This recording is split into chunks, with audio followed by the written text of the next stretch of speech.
ቤተሰብ እንኳን ደህና መጣችሁ፣ እንኳን ደህና መጣችሁ። እስኪ ድምጼ ይሰማል አይሰማም? እስኪ ንገሩ።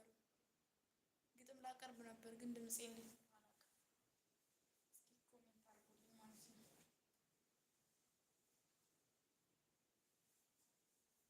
ጋይስ፣ ድምጼ ይሰማል አይሰማም? ቆንጆ ግጥም አለኝ። እስኪ ንገሩ።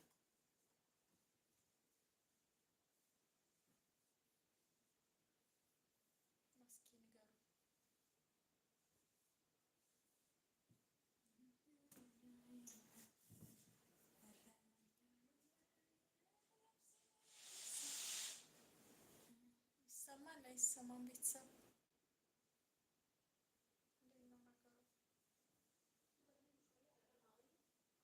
እንዴት ነው ነገሩ?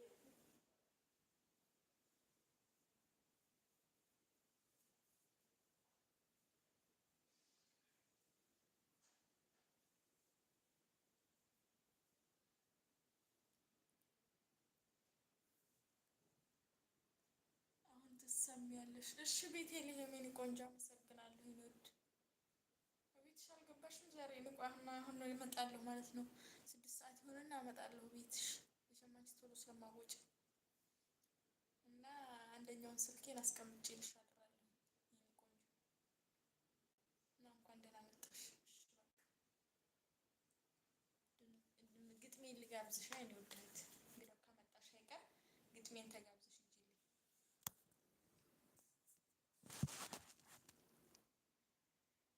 የግጥሙ ርዕስ የነገው ብርሃን ይላል ማለት ነው። የግጥሙ ርዕስ ቤተሰብ አሁን ትሰሚያለሽ ብላኛለች።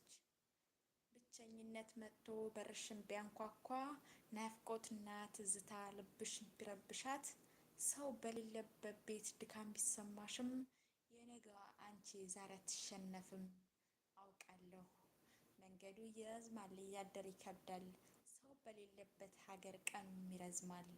ግን ጥንካሬሽ ይገርማል፣ ልብሽ ገና ያምናል። ከዚህ ጨለማ ጀርባ ትልቅ ብርሃን አለ። ደግሞ እኮ ያልፋል፣ ይህም ቀን ያልፋል።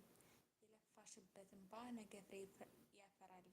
ዛሬ በሩቅ ሆኖሽ የምትናፍቂው ሁሉ ነገ እቅፍሽ ይገባል፣ ይለወጣል ቀኑ። ስለዚህ አይዞሽ፣ ስለዚህ አይዞን። ዛሬም በፈገግታ በጽናት ተሻገሪ። ለራስሽ ንገሪው ነገ እኖራለሁ በክብር። ግጥሙ ያን ያክል አልመሰጠኝም፣ ግን አሁን ስጽፈው ግን ከልብ ነበር የጻፍኩት። አይገርማችሁም?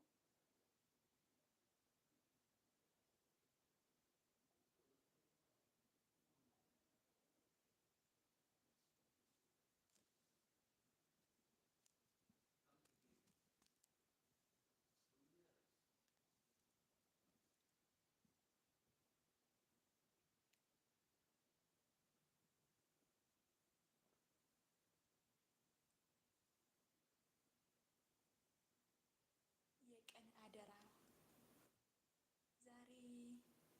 ዛሬን በሰው ሀገር ቆሜ ብታገለው፣ የናፈቀኝ ኑሮ በሩቅ ባልመውም፣ ማንም ባይረዳኝ ውስጤን ያለን ህመም፣ እኔ ለነገ ዛሬ አልደክምም።